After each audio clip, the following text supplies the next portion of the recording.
Bismillahirrahmanirrahim. Assalamualaikum warahmatullahi wabarakatuh. Halo teman-teman semua. Perkenalkan, nama Ibu Nova Nafisa Zulfa. Di sini Ibu akan menemani teman-teman semua dan sedikit menjelaskan mengenai latar belakang munculnya nasionalisme di Indonesia. Yuk kita bahas bareng-bareng.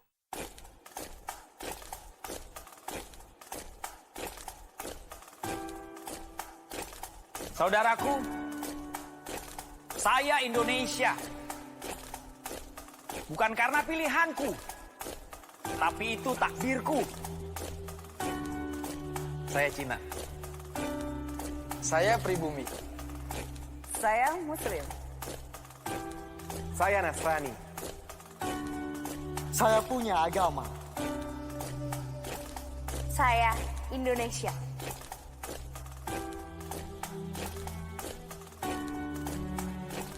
Coba buka lembaran sejarahmu. Carikan saya fakta kalau kita tidak majemuk. Kehadiranku tidak pernah untuk mengancammu. Tanah ini diizinkan untuk diinjak oleh perbedaan. Perbedaan budaya, Perbedaan warna kulit. perbedaan kepercayaan. Jadi, jangan rekat aku dengan paksa, tapi terima aku dengan rasa. Saya menolak untuk diamkan. Ketidakadilan yang dibiasakan. Tahukah kalian, yang tadi kalian tonton bersama-sama itu merupakan salah satu contoh dari nasionalisme. Lantas, apa sih Bu pengertian dari nasionalisme itu? Menurut Smith, tahun 2003, nasionalisme adalah sebuah pergerakan ideologi dalam mencapai pemerintahan yang merdeka bagi suatu golongan atau sebagian kelompoknya yang mendeklarasikan diri sebagai bangsa yang sebenarnya. Lantas, latar belakang munculnya nasionalisme di Indonesia ini seperti apa sih, Bu? Faktor yang melatar belakangi munculnya nasionalisme di Indonesia ini ada dua faktor. Yang pertama faktor internal, yang kedua faktor eksternal. Baik, selanjutnya Ibu di sini akan menjelaskan mengenai poin-poin latar belakang munculnya nasionalisme di Indonesia. Yang pertama ini akibat perluasan pendidikan. Pemerintah Hindia Belanda menetapkan kebijakan politik etis pada tahun 1901. Nah, dalam beberapa poin dari politik etis ini, salah satunya adalah pendidikan, karena ada 3 poinnya. Yang pertama itu emigrasi atau transmigrasi, yang kedua itu irigasi, yang ketiga itu adalah pendidikan atau educated seperti itu. Nah, tetapi dalam pelaksanaannya pemerintah Belanda ini memberikan pendidikan kepada orang Indonesia ini secara licik seperti itu.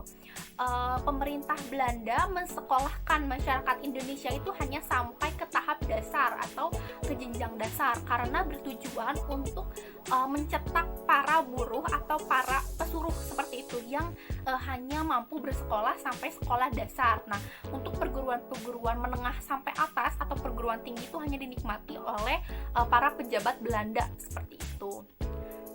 Pendidikan ini adalah investasi peradaban. Melalui pendidikan dan pengetahuan itu kesadaran nasionalisme bangsa Indonesia mulai terpupuk seperti itu secara bertahap. Masuk abad ke-20 itu kesempatan memperoleh pendidikan bagi rakyat Indonesia itu makin besar gitu ya, karena anak-anak priai itu diperbolehkan untuk bersekolah.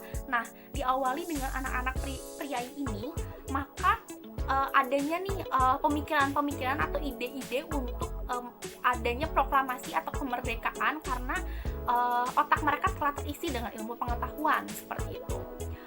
Oke, pada mulai abad ke-20 ini perkembangan pendidikan yang diselenggarakan oleh swasta pun telah meningkat seperti yang dilaksanakan oleh para organisasi keagamaan seperti Nahdlatul Ulama, Muhammadiyah, Persatuan Islam, Ki Hajar Dewantara atau Taman Siswa dan lain sebagainya. Baik, poin kedua adalah kegagalan perjuangan di berbagai daerah.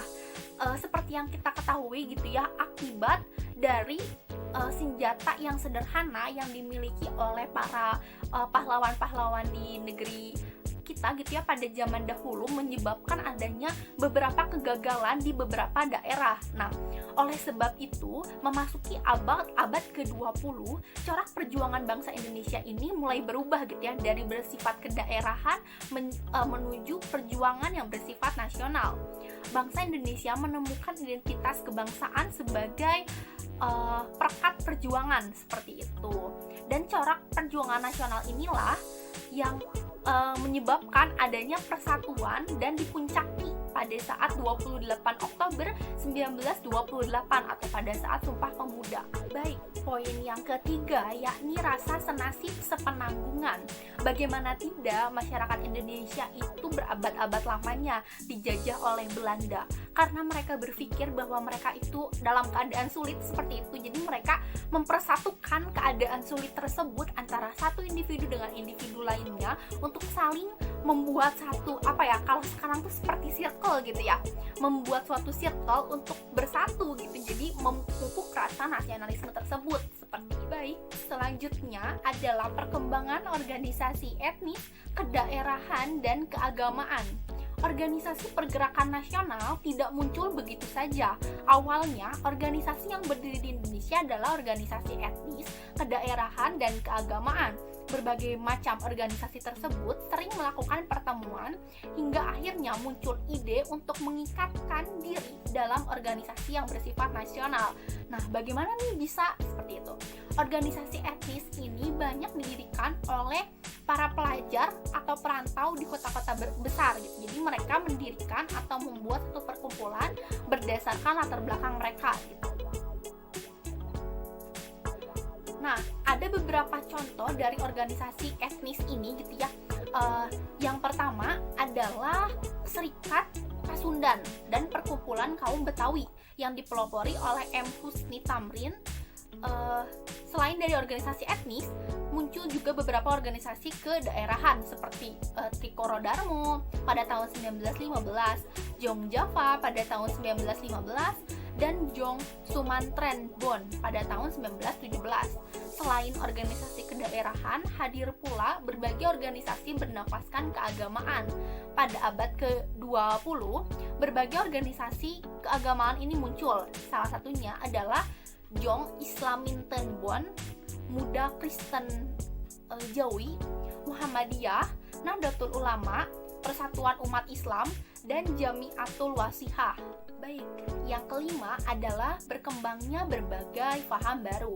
Paham-paham baru ini seperti pan-islamisme yang didirikan oleh Jamaluddin Al-Afghani. Selanjutnya ada nasionalisme, liberalisme, sosialisme, dan demokrasi menjadi salah satu pendorong pergerakan nasional di Indonesia. Paham-paham tersebut itu mengajarkan bagaimana langkah-langkah memperbaiki kehidupan bangsa yang dari awalnya terpuruk itu menjadi merdeka seperti itu. Berbagai paham tersebut mempengaruhi berbagai organisasi pergerakan di Indonesia yang pada akhirnya mereka juga ikut mengimplementasikan pergerakan yang mereka pelajari dari luar itu pada organisasinya gitu, seperti itu. Baik, yang ke-6 yakni berbagai peristiwa dan pengaruh dari luar. Berbagai peristiwa dari luar negeri tersebut turut menjadi pendorong pergerakan kebangsaan di Indonesia. Sebagai berikut, yang pertama adalah kemenangan Jepang atas Rusia pada tahun 1905. Yang kedua adalah berkembangnya nasionalisme di berbagai negara. Pada abad ke-20, negara-negara terjajah di Asia dan di Afrika menunjukkan perjuangan pergerakan kebangsaan. Mungkin cukup sekian yang dapat Ibu sampaikan. Terima kasih atas perhatiannya. Semoga tadi yang Ibu telah sampaikan dapat teman-teman semua pahami dan cerna secara baik. Dan selanjutnya pada pertemuan berikutnya kita akan membahas mengenai organisasi-organisasi pergerakan nasional seperti itu. Mungkin untuk pembelajaran kali ini cukup saja. Wassalamualaikum warahmatullahi wabarakatuh. Dadah semua.